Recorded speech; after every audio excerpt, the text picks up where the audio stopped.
there was a group called the College Street Singers. And they auditioned every year for this group. It was a special entertainment group.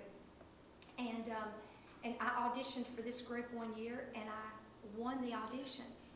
And when I won the audition, I was already married and had one child.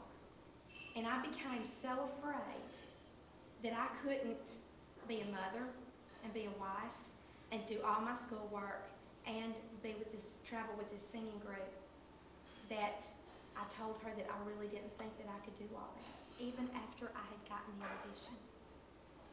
And then, about 3 or 4 months later, when I realized that they didn't travel that much, that their rehearsals were only once a week, and how that I could have done it, I went back to that same professor and I said, "Would you give me another opportunity?"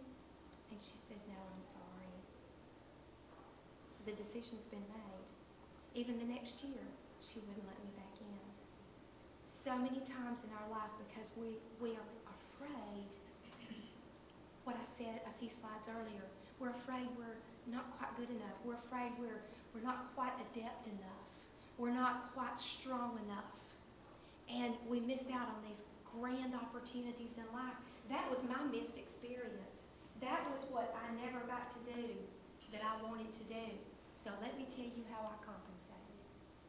When I was a teacher at Westbrook Christian School, and I taught private voice and choir at the school, I found out that there were kids who were going to Carnegie Hall to perform at honors chorales. And I set my sights on going to Carnegie Hall. And I asked the principal, I said, can we do this? And she said, "I guess you can, if you qualify." I taught middle school kids Latin songs that were 18 pages long, and they learned them.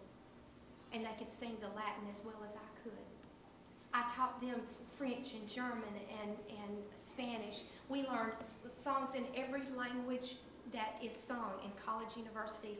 And these are my kids. In these solid black dresses and outfits and some of the solid black in the back. We went to sing at Carnegie Hall. And I did that 6 years. I took kids to Carnegie Hall for 6 years and performed.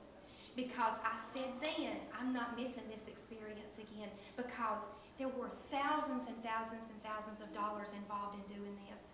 There was all kinds of paperwork. There was all kinds of transportation arrangements. The magnitude of what had to happen in order to actually have that picture made and us be there was astronomical. But I said, I'm not missing out again. And I was able to do it. Even the thing at the top, how do you get to Carnegie Hall? Practice, practice, practice. I got so mad with those kids because they wouldn't practice like I wanted them to. And I lowered the boom on them several times. But they learned it. And we went. And it will forever, till the day they put me in the ground, be one of the grandest experiences